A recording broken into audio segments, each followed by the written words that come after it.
to have you with us. Please, again, put your name and organization in the chat, so those who are new will know who is with different organizations who are here with us today. 2024 was a busy year for TATT at the Top. We conducted a total of 113 regional engagements with more than 3,700 participants from across the upstate. 2025 is already shaping up to be another busy year.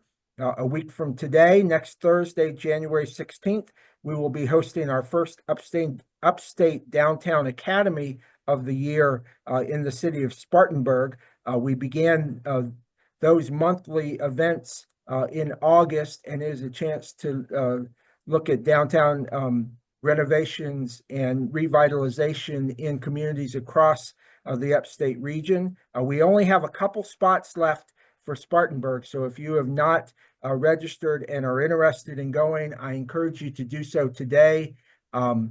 Celeste is putting the registration information in the chat, so if you are interested, you can go ahead and register today. That should be a great event. I looked at the calendar for next Thursday, or the weather report for next Thursday, and it's going to be almost 50 degrees and sunny, and so it'll feel like a heat wave as we walk downtown Spartanburg. We are very fortunate as an organization to have many generous and loyal funding partners. In 2024, we added 16 new partners, including 2 brand new leadership level partners. You can see our leadership level partners listed on the slide that is on your screen. But Celeste is going to send out a full list of our over 100 funding partners. If your organization is not currently a partner, don't worry, we always have room for more.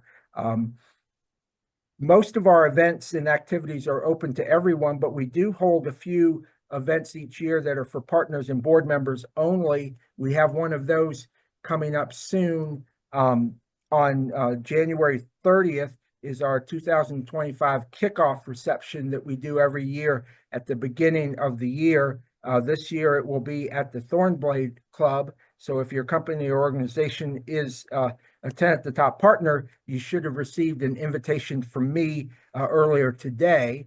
If you're not if you didn't and are interested in becoming a partner, please let me know, and we will be glad to talk to you about that. And then hopefully you can join us on January 30th. So now that I got those preliminaries out of the way, I want to introduce and welcome Matt Wills, the director of the Upstate Chamber Coalition, as our January TATT Chat guest. Matt has been the director of the Chamber Coalition for about 6 months, right, Matt? That's right. And he has an extensive background in working in government and legal affairs. And the Upstate Chamber Coalition is an important business partner here in the Upstate. And so, Matt, I appreciate you taking time to be with us today to share about yourself, your organization, and then also what we can expect as we head into the 2025 legislative session. So I'll turn it over to you. Perfect. I sincerely appreciate the time today, and look very happy to be the first guest here in 2025. That's quite the honor, and I sincerely appreciate it. Again, my name is Matt Wills. I am the executive director for the Upstate Chamber Coalition and vice president. I don't know why that's skipping like that. Sorry about that. But and also vice president of government affairs for the Greenville Chamber. Kind of just a very quick backgrounder for me. I started in politics after I retired from playing professional golf in 2010. Why that's doing that again, I apologize. I think you had it that way at your event. It was, and I don't know why it's continuing to go. I tried to take all the stuff out of it, but you know, hey, technology is if that was my profession, then we're in serious trouble. Yeah. But just a very quick backgrounder on me. Like I said, I got into politics when I retired from playing professional golf in 2009. Kind of got into politics 2010 timeframe with Senator Tim Scott and his congressional campaign in the first district along the coast here in South Carolina, and kind of used that to kind of bounce my way around the southeast and Midwest part of the United States before working in Missouri as executive director for the state Republican Party, and then working for the governor in Ohio before my most recent return back to the state, working for Alan Wilson in the AG's office, and then moving the private sector, and then over here last July for the Greenville Chamber. But just like I said, very quick backgrounder on myself. Not overly special, just some cool experiences that I've had, and was able to work on a presidential campaign in 2012.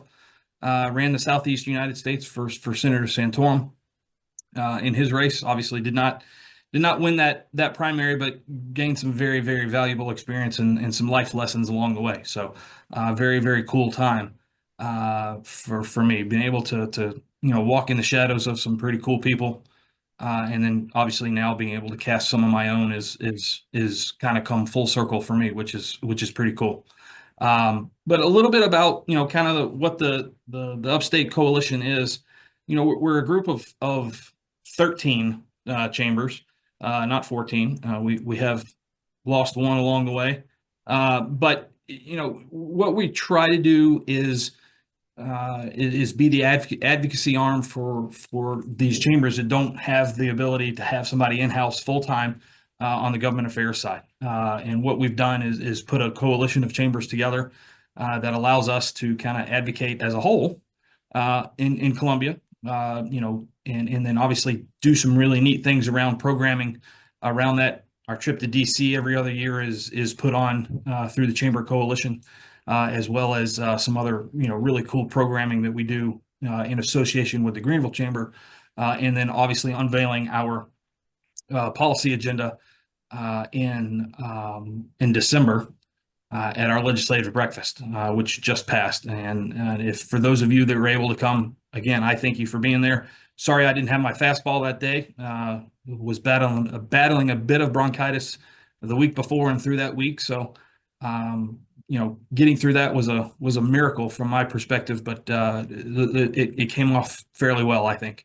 But going into some of the things that we kind of look at, our members, listed here are an invaluable part of our process. These folks kind of in leadership in these organizations help us kind of put together what we determine through a survey in the fall and through into the winter of every year to develop what we are going to look at here in the next slide in our policy agenda for the following year, and that process starts again once we close out session in May. Start the planning processes for 2026 this year. So the legislative session starts Tuesday next week on the 14th, and we're going to run all the way through May 8th this year, when Sunny Die is enacted at 5 p.m. that afternoon. Looking forward to May 8th to getting here, but I'm also looking forward to some of the discussions that we're going to have this year with our electeds, and able to get a lot of things accomplished this year. I think I would be remiss if I would say that this was my my idea, but the first two policy pieces and perspectives that we kind of look at for 2025 is improving our business climate, and one of that specifically is meant to look at tort. And I'll keep going back to it, and I apologize again for the malfunction here on the tech side, but improving our business climate, that specifically is going to talk about liquor liability, insurance reform, tort reform in that particular context, simply due to what we're seeing on a daily basis, from having seeing businesses close because insurance is too expensive. The liability aspect of things become untenable for businesses. That's going to fall into that improving our business climate. Obviously taxes and things like that fall into that category. One of the biggest things that we've seen in the last couple of 4, 5, 6 months in my time, even before I came to the chamber, and was kind of anecdotally reinforced from my chamber associates, is this accessibility and affordability of childcare. And that's not just any childcare; that's quality childcare. I would give those kudos to Megan Barp, one of our board members here, to make sure that we've got that quality aspect of it advocating for.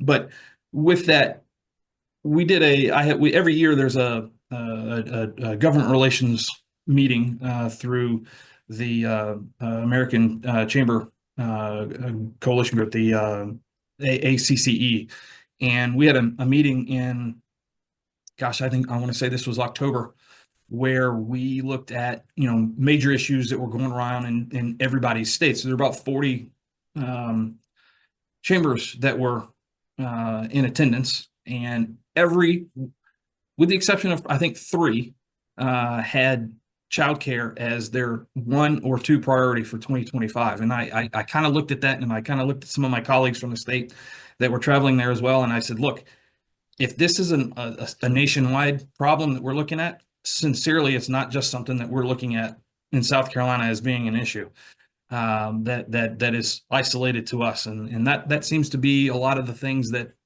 we look at as being tied to other pieces of this agenda, but this one specifically is a pretty strong kind of singular point that we kind of want to reinforce this year to our legislators and to our policymakers, not only on the elected side but on the bureaucratic side as well. Obviously within the overarching policy departments that fill up the administration, that fill up General Governor McMaster's administration. Workforce sustainability. You can make an argument that childcare could fall into the workforce sustainability, but we're really looking at education in this and in our future focus on educational pieces, teacher pay, teacher retainment, those type of issues. Obviously, infrastructure is always going to be on the minds of our members, not only here in Greenville but obviously across the state. Whether that is physical infrastructure like roads and bridges, or whether that's broadband infrastructure to get on the information highway, or we're looking at housing. We're looking at all types of things, kind of all the above approach on the infrastructure side. And then the evergreen priorities, we kind of look at those as being those pieces that we kind of always are hearing from folks about. This is tax reform. This is safety issues across the state, stuff like that, that we can kind of hammer in on. And all of these are available. All of these are available on the website, not only the Greenville Chamber's website, but also upcoming on the kind of revamp of the UCC website. And I'll get you that contact information as we get to the next slide on the upstatechamber.org. But that's kind of the agenda for this year coming up, and kind of in a nutshell. Happy to answer any questions as it relates to what that is, what that looks like, any specifics that you guys have or want to have on that particular piece. But I'm excited about being able to share that with our electeds, but also everybody that is interested in what we're doing. And then obviously we need your input. We need your help in seeing our UCC trip to DC, like I mentioned, every other year. The journal, that's our weekly update. Again, apologize for that piece. And then our annual legislative breakfast, that is the where we roll out the agenda every year to our electeds on that particular front. So again, Dean, I appreciate the time. I know this is somewhat of a compressed encapsulation of kind of what we're looking at, what we're doing. Again, like I said, happy to answer any questions. I wanted to leave obviously plenty of time for that. Great. And I would encourage anyone, if you want to raise your hand, if you want to ask a question directly to Matt. A couple of reinforcements from folks on the agenda. I think Marnie's exactly right. We talk about barriers to employment, and really transportation, childcare, and affordable housing are those that we're hearing a lot about. And so all of them fit within multiple buckets within your policy agenda. Matt, can you talk a little bit about, for those of us who don't go to Columbia and specifically the State House on a regular basis? I will say personally, those who are happy that we don't go to the State House on a daily basis or a regular basis at all. Can you talk a little bit about how it works for you and others who are in the field of of supporting issues and what does it look like for you to go and talk to folks? How is that during the session, especially? Then we can talk a little bit about outside, but Yeah. their week is Tuesday to Thursday. So what is a typical week in Columbia, if there is such a thing as a typical week, and what for those who are part of the advocacy side, what does that look like? Well, yeah, those that are familiar with kind of military theory, military background, and you don't need to be to understand what I'm getting ready to say. But anytime you put a plan together, and anytime you put a calendar together, it is all well and good until it's time to execute. And when the execution begins, everything changes. We can get a week notice on certain bills coming up on the calendar in the Senate, and then the Senate decides to take up something completely different, and we're completely caught off guard and have to kind of reshuffle everything and kind of get going. I guess the easiest way to kind of describe it is kind of organized chaos. On the organized side is that there is a printed calendar, there is an agenda that is somewhat followed, or a schedule that is somewhat followed. One of the biggest things that is the easiest thing to kind of put together is subcommittee schedules and committee schedules that start before session starts. So typically, sessions begin either 10 a.m. or noon, depending on the day. Tuesdays, most of the time it's noon because our legislature is part-time, and our folks travel in, we travel in on Tuesdays. So noon time is about what time we start on Tuesdays. But sometimes there are committee meetings that start ahead of that. And statutorily, those committee meetings have to end when session time begins, or each chamber session time begins. So you could have a bill in subcommittee, and you're ready to go. You have your folks there ready to testify, and time runs out. An hour runs out. Noon. The clock strikes noon, and committees have to end, and you're like, all right, we're left scrambling. Now what?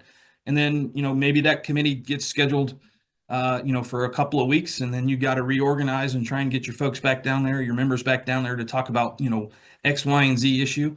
But yeah, it is, like I said, it's somewhat organized chaos. It's an interesting time. You get to see a lot of folks in the lobby. You get to see, you kind of, like I said, you kind of get to rub elbows with some folks that are super interesting to talk to. You can learn a lot from folks. During that time. Frankly, I like spending my time with some of the folks that have been there for a long time. Even lobbyists that have been there for, even before Operation Lost Trust, way back in the day, because I like kind of hearing the stories of kind of what happened before ethics rules became commonplace. Just because I'm a student of history, and I love being able to kind of hear those things that have happened in the past. But you kind of learn from those things too, and you kind of you start organizing your own process and figuring out what works best for you, what kind of rhythm works best for you. There's always opportunity to get your members and get your folks, your investors, and all that good stuff. Some FaceTime with electeds, in the State House, get them, some pictures and all that good stuff, which is the bare minimum, right? There are some things that sometimes that I think are expected that aren't attainable, but there are things that sometimes that you can go one more step and say, hey, let's take a photo, let's get a photo. Those are things that folks remember. Those are things that they can kind of go back to and say, hey, this was a good time. It doesn't have to be a negative process. Sometimes it can be it can be long days, but it can be a really good time at the same time. So let's talk about a couple specific issues. We got some people who have put things in the chat. The first Yeah. one is one you and I spent a good bit of time talking about when we met earlier this week, which is mental health. Right. that is an issue that since COVID especially has really been a hot button. We're seeing data, all over the place about, almost, anyone who uh, is a supervisor or works with folks has had to be basically a mental health counselor at some level since COVID. And it affects employee production. It affects,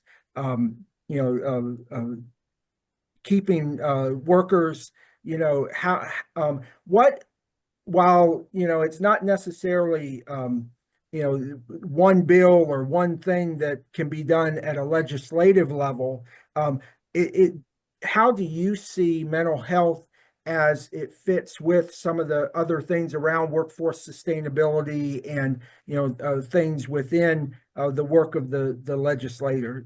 legislation? And Joan, I sincerely appreciate the question. This issue for me is one that's kind of is very close to me. Myself, while it's not a major issue, it's a personal issue to me. But it does fall under that workforce sustainability aspect. Our workforce needs to be taken care of, and they need to know they're going to be in places that A, support what they're going through, and B, in a place where they can expand what they're doing, in a context in which they're comfortable with. And that's a fine line from what a government can do versus what the private sector can do. But there are, factors that the state can work on, the government can work through and provide that help the private sector, kind of push the private sector to do certain things. Obviously not in an overall context that the state needs to tell private businesses exactly what to do, but there are certain things that need to be done in order to protect workers, to be in certain places, to do certain things, and that falls on the safety side, but also falls on the individual responsibility side Right. for folks that are dealing with whatever they're dealing with. The government has a role, and employers have a role, but employees have a role as well. Well, and I think, most of the folks on this call have at least some familiarity about the Resilient Upstate work that's being done here. And that's a good example. Our two main partners for that effort are the South Carolina Office of Rural Health and the Upstate Department of Public Health Office. So there is government involvement, but not in terms of regulatory. You're really more of a support level. And I think, as things move forward, the legislature kind of understanding and supporting efforts like that in multiple areas of not just in mental health, but in other things where there are abilities for public-private partnerships, I think is really important. So, Well, I think to that end as well, just kind of hit on exactly what you're talking about. Like, folks sometimes ask, what's the government's role in this, right? So if we look at it from a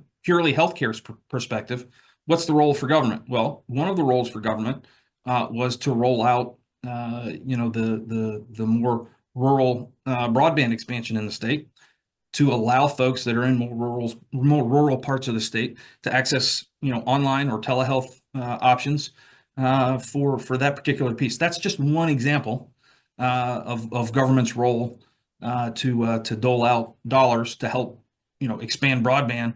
The only reason I bring up that particular example is because that was my world for the last year and a half before I came to the chamber with Charter. And that's one of the things that we worked on very closely with local government folks and state government folks to kind of get going and making sure we're doing the things that they required for compliance and all that good stuff, but make sure that we were getting it into places that was really needed. So absolutely. So let's go to another, I hate to say hot button because that is even not quite giving it as much luster as it deserves, and that's the liquor liability issue. You touched on it briefly in your initial comments. I mean, that has become just, Laura says, you're hearing about businesses closing due to the problem and all that. It I cannot understand. I don't know the issue real well. I don't understand it. I'm not in that side, but how has it not been able to be fixed yet? What needs to be done, and what do we as a communities need to help you and others who are working on that? Because it would seem to me that should have been addressed and fixed by now. So I think the easiest way to answer the question and the shortest way to answer the question is you need to be heard, right? You need to be present. Uh, my colleagues and I are good at being able to tell the broader story, the bigger, broader picture. Anecdotally, we can hear things and tell stories to legislators about what's happening in our backyard. But until the folks that it is directly affecting are telling their stories or sharing their stories about why they're having to close their doors, why they don't feel like they're responsible for something happening in their facility, and why they're responsible for 100% of liability when the next business that they go to and the next person that's being sued is 100% liable as well. In my world, 100% and 100% don't add up to 100%. That's one of those weird governmental or legal aspects that math doesn't really math. So we need to really get back to some sanity to making sure that maths as it relates to liability issues. I look at this from the standpoint of, until we address the legal reform aspect of it, the other pieces are kind of just band-aids at this point. We can look at insurance reform and say, yeah, we need to have more providers. Well, more providers aren't going to come to the state until they know they're not going to be sued 100% for something they're not 100% liable for. We can look at liquor liability laws. Well, that's fine, but again, liquor is not the only culprit here. The biggest culprit is what hoops business owners have to jump through on the tort side, on the legal side, in order to stay in business and stay afloat. And that's one of the biggest pieces that we've been talking to legislators here in the off season about, is really addressing the tort aspect, the lawsuit aspect of this discussion, so that we can really get to the bottom of the issue. And then those things, those are symptoms of the bigger problem, and the bigger problem is certainly the lawsuit aspect of it.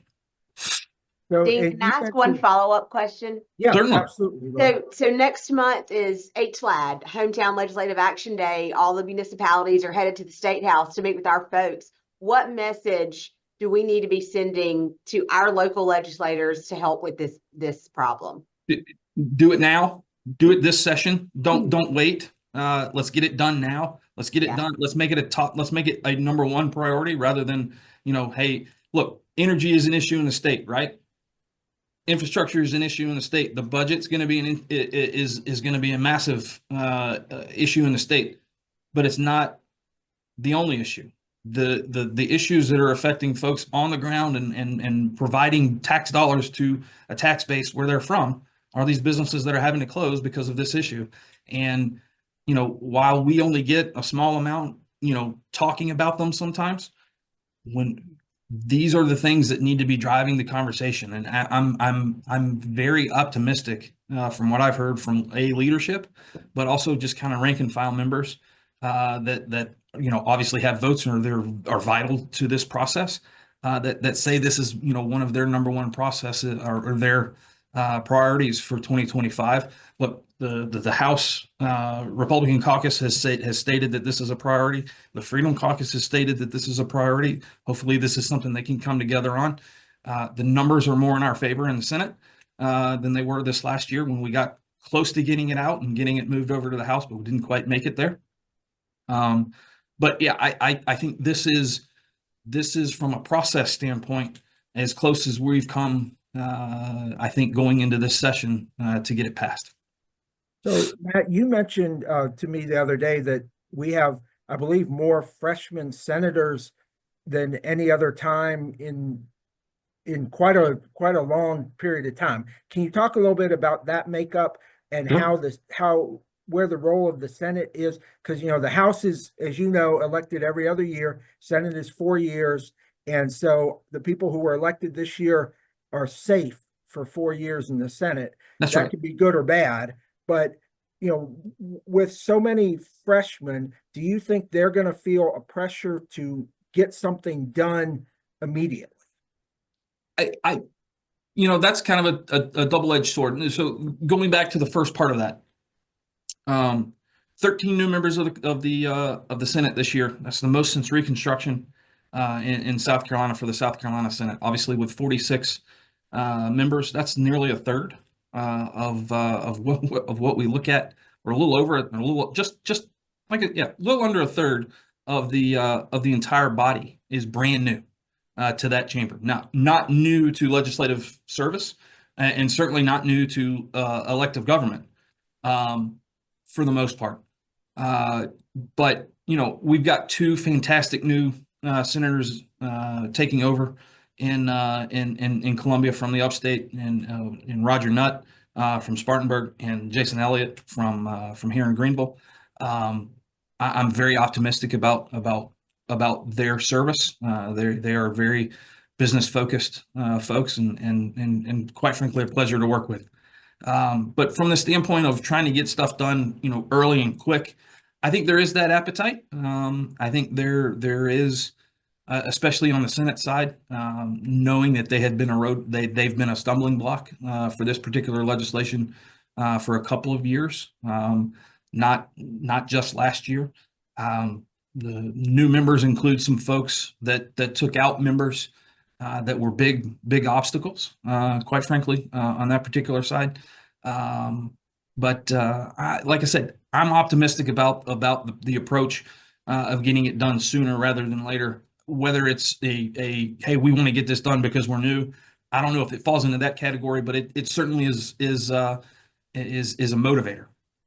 Well, and as you said to Laura, communities and organizations and businesses all saying, don't push this to year 2. That's Get right. it done may help spark some of that to happen. So I think, hopefully things will align in a good way. Last question, and we'll let you go, from Carol, related. We're all seeing about the wildfires in Los Angeles. Of course, there were terrible storms last year here in South Carolina, North Carolina, and Florida, and Midwest. Everybody's having issues with major, whether it be weather or some other disaster situations, and it really impacts from a home insurance side. We lived in Florida for a long time. I mean, it's very, very hard to buy a policy in Florida. I'm sure California is the same way, and it's going to be even worse now.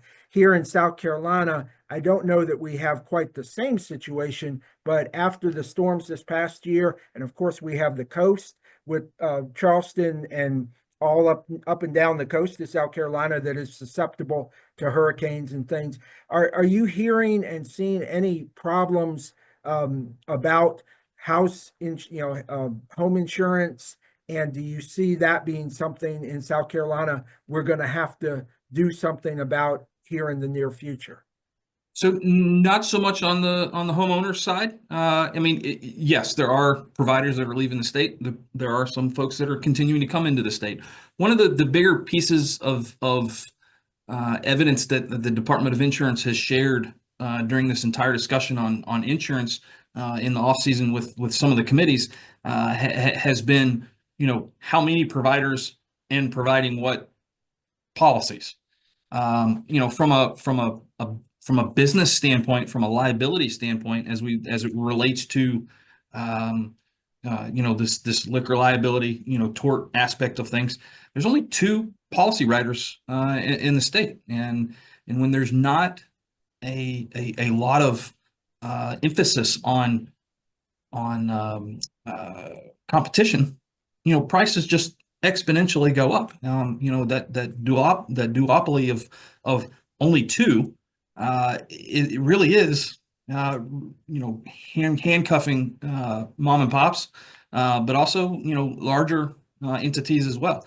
But that's across the board. Anytime there's less competition, prices are gonna increase. That's the nature of the economy that we have in this country, and it is what it is.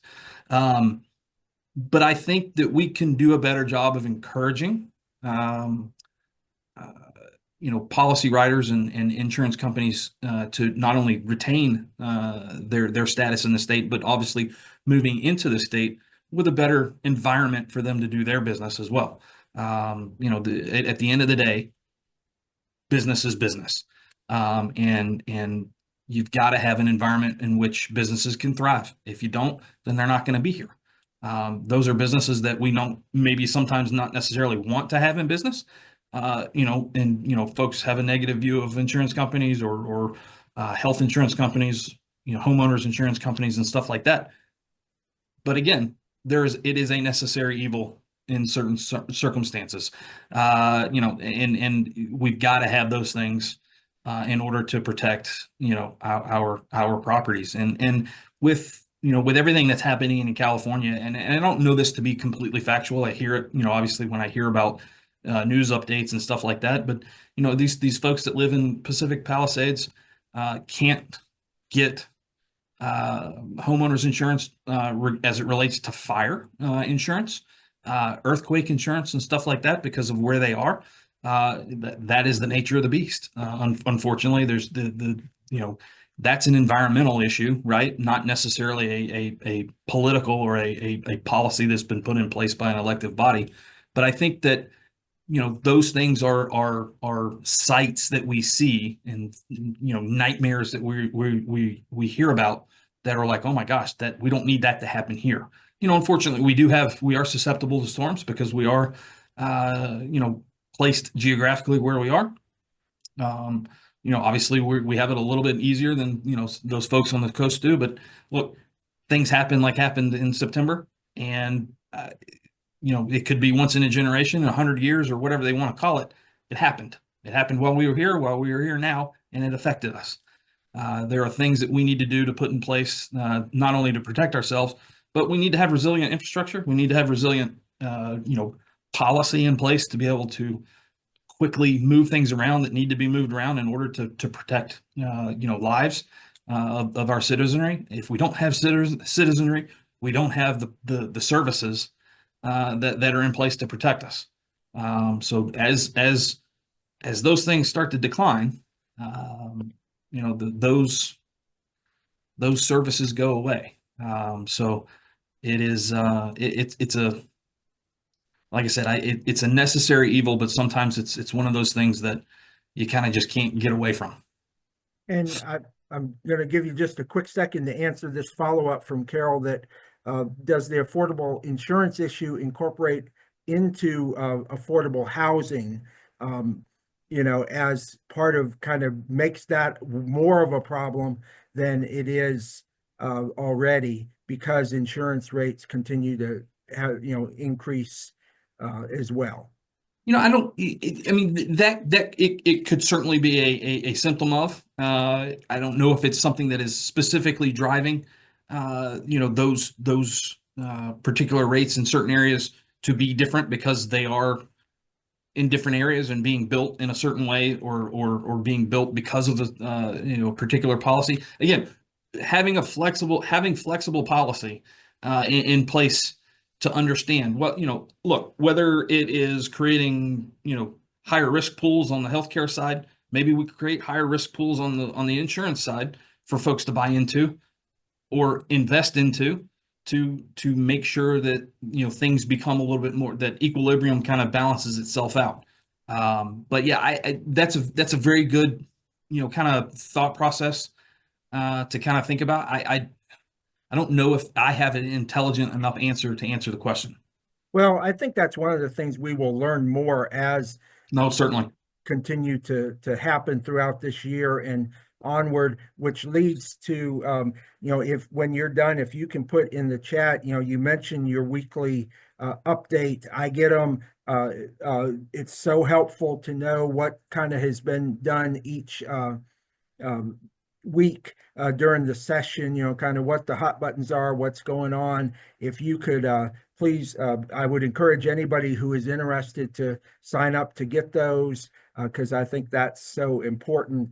And we mentioned about you all being part of the coalition representing many of the counties in the upstate, and you all usually do a listening tour in the county. So you will start that after session, right, in August or so. Yep. So regardless of what county you're in, if your chamber is part of the coalition, you guys will be there listening to people within that county to understand what their issues are, right? That's right. I think this year, this past year was a little bit different scenario, obviously, with my shortened tenure coming into the fall and getting everything kind of squared away, kind of wrapping my brain around exactly what this is.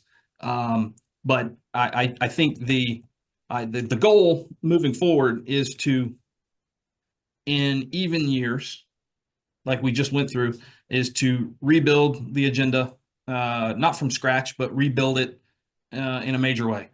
Going into odd years, the second term of the House cycle, we're kind of going to remove items that have been successful, and then add items that we'd like to see moving forward that become larger items, but maybe in the next term or the next seating of this legislature.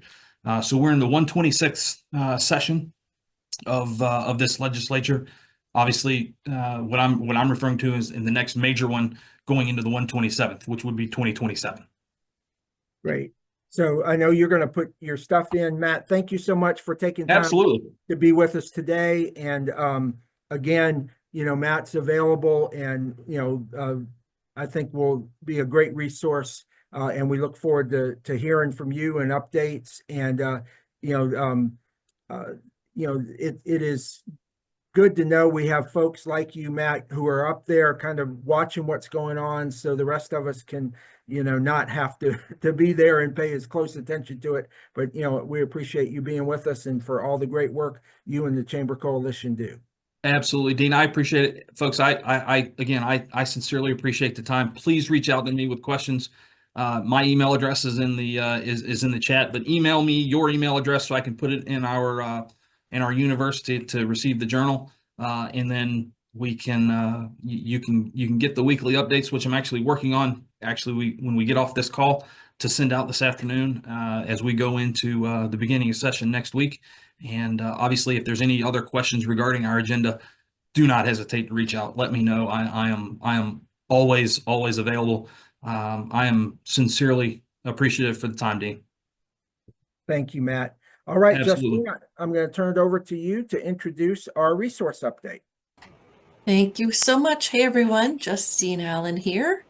I did want to just mention our friend Crystal Ball O'Connor had a comment for Matt that was a thank you for bringing education forward as a top priority for business, and she would like to encourage interaction with Greenville County and of course all the upstate school districts and public education partners. And I thought this was a perfect segue into our resource update today.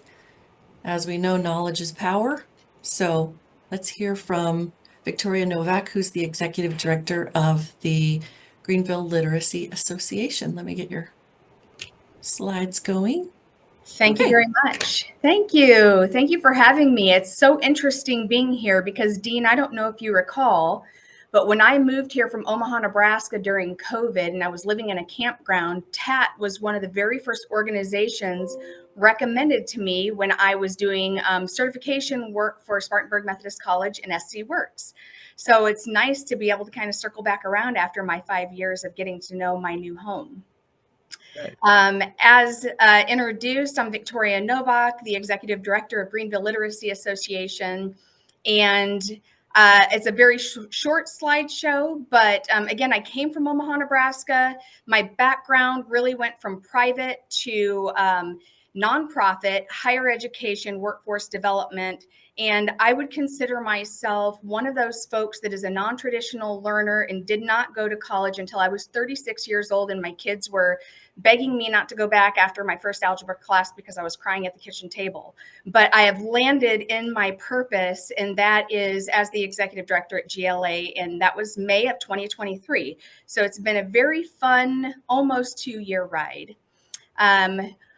When speaking about GLA, most people will probably think that I would talk about adult basic education, which really is the foundation of how GLA got its start almost 60 years ago. And actually we are now in our 60th year, and we'll be celebrating in March. More about that later.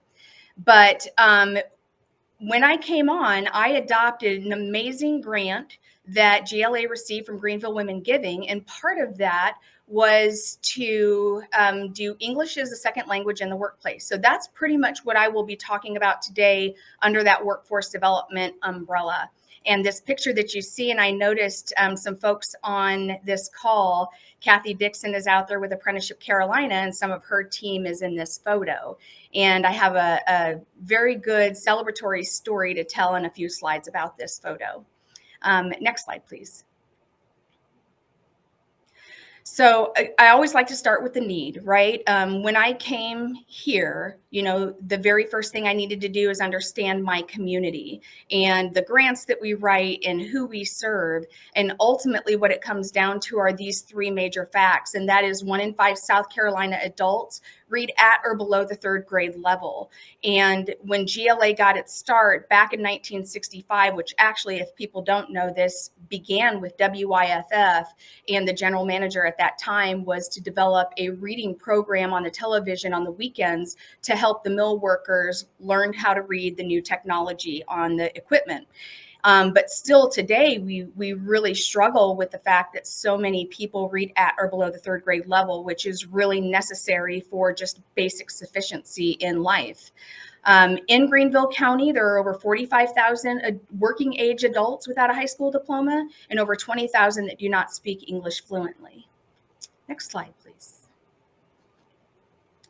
And so our mission to increase the literacy and employability of adult learners at the very foundational root of what we do, that's what it is. What you see on this slide are the variety of programming opportunities that people in our community have when they come here. And workplace training is one of those things that GLA has actually done over the decades. My intention really hit this one out of the park, so to speak, as we started with Greenville Drive a few years ago with a pilot program, and to this day we still teach their baseball players how to speak English. But ultimately, this is an opportunity for GLA to create some self-sustainability and not compete so hard with all of the amazing funders that are out there that have so many nonprofits to serve, that my intention is to make sure we diversify our revenue streams so that way we can stand on our own 2 feet a little bit better, while having all of our funding partners come alongside us and be able to support other nonprofits as well. We also have been doing accelerated GED boot camp for the past few years. We signed on to a new agreement with Goodwill Industries thanks to a grant from Power Ed. We do GED preparation, English as a second language. Of course, we serve the lowest literacy adults in the area, and we're talking kindergarten to 3rd grade reading level. Those are the folks that really hit my heart. We have about 15 students that come in year round. They're average age 65, 90% are African American, mostly males. Truly all they want to do is stand up in front of their congregation and read scripture. They want to be able to read the menu when they go to a restaurant and not copy the order off of their friend. The very basic things that we may take for granted. And they come in here every single week for basic building block phonics reading. And I absolutely love that we still do that. And that's what our foundation is rooted in. Digital and financial literacy, believe it or not, some of our folks here have never actually even been on a computer before, and that's hard to believe with how technology evolves so quickly. And then finally, college and career navigation, because even though folks are coming into our building to get this education and have access to these opportunities, we don't want them to exit a program without a next step. And so that will take me kind of to my next slide.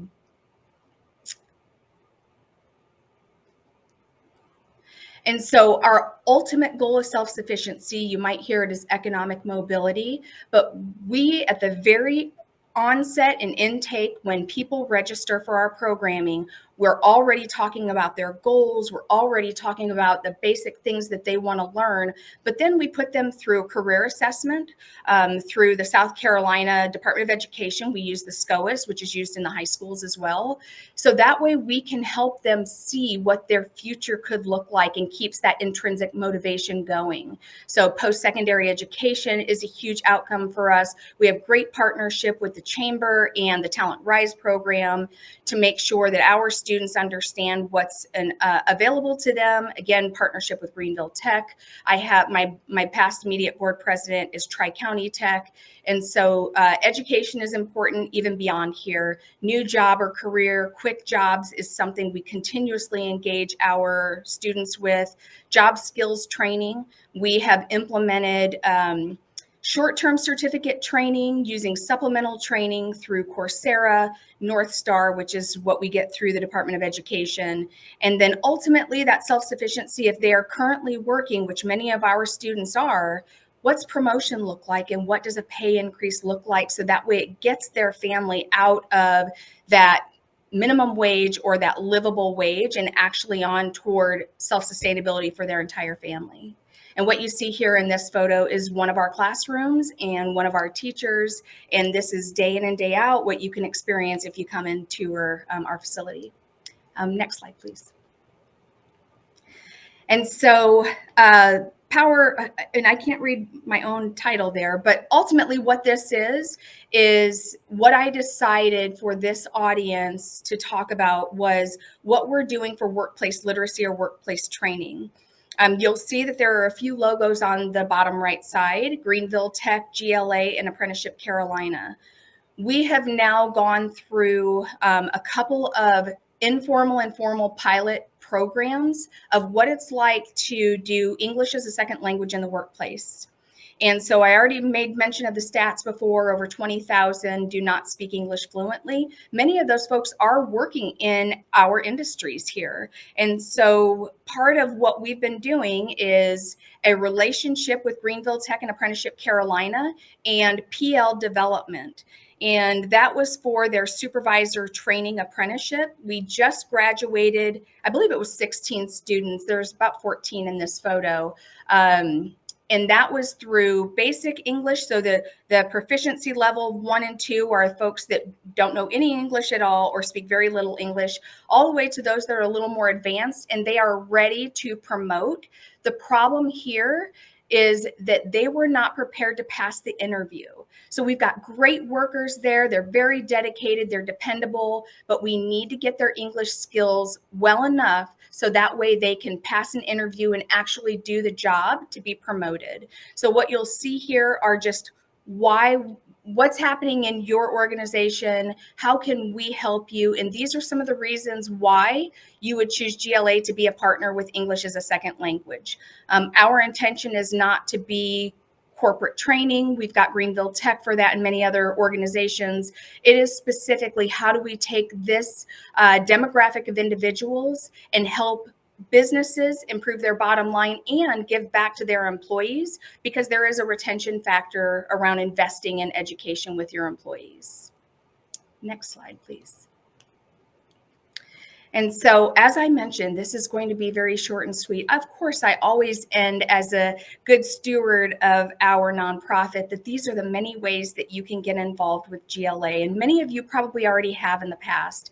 If you haven't heard about the really good, really big, really cheap book sale, of course, when I first started, people would come up to me, are you going to change the name? Are you going to get rid of the book sale? And I'm like, what book sale? And then I experienced the first one and it blew my mind. And so we have about 15,000 people come over a few days. We generated this past year about $135,000, all from donated books. So we'd love your books. You can drop them off at McAllister Square. You can hold a book drive. That is a huge deal for us. I'm always looking for amazing board of directors. We're in the process now every year in January, getting ready to do our nomination processes. So if this is something you're interested in, I'd love to have you. I'm looking always for a variety of skills and then a variety of these other ways that you can get in touch with us for many reasons. You'll see the big orange circle. So on March 13th, we are going to be celebrating 60 years of stories of triumph at the Thornblade Club. Would love nothing more than for you to buy a ticket and come break bread with us as you hear some of these stories. Would love for you to sponsor a table, bring your friends with you, or just share this information. I want to fill the room, 270 people. I would love that. But ultimately, I want you to be able to see what impact GLA has had over 6 decades. We're very lucky that Carol Clark from WIFF is our MC. We have an amazing keynote speaker. His name is Mark Mathia. And then I don't know if you've heard of Moody Black, but he is a slam poet, hip hop poet artist. He is creating an amazing poem for GLA and will be our entertainment. Along with stories from our students and our volunteers. Next slide, please. So if you couldn't tell, I love QR codes. Please get your phones out and follow our social media. There's my email address. If you couldn't tell, I get really excited about GLA. I'm generally even a faster talker than I am now. Coming up on 2 years, and I am the lucky one that gets to evangelize all the work that has been done here with community partners, probably some of those on the call now, but welcome your phone calls, chatting in LinkedIn, however that works, get in touch with me. I'm still kind of new to the area, so I love a cup of coffee and to learn how I can get connected even more. Thank you, Victoria. That's wonderful information. I'm motivated. Well, thank you. All right, Dean. Great. Well, thank you, Justine. Thank you, Victoria, and thank you, Matt. 60 years. Wow, that is awesome. March 13th. Be sure, folks, to attend that if you can. I think it's always good to celebrate great things. As you know, we celebrated our 15th anniversary as an organization on last November at our Celebrating Successes, and I actually will have been here officially for 15 years on Saturday. My cats and I drove up from Winter Park, Florida, 15 years ago tomorrow to get a head start in the upstate, and I started on the 11th. So it's amazing how time flies. This has been a great chat. Matt, thank you so much. Victoria, it's just good to know what's going on in our communities and to see foresight and things to work on as we move towards the future. Just for everybody's information, our next TATT chat is February 13th with Dr. Rachel Brown as our keynote speaker. And the topic she's with Thriving Workforce Solutions. So she's going to talk about ways of physical and mental health and things of that nature. So Joan, to your topic from earlier, and then our resource update will be from Thrive Upstate. So I hope everybody is warm and safe with our weather coming in this weekend, and look forward to seeing you all again soon. Have a great weekend.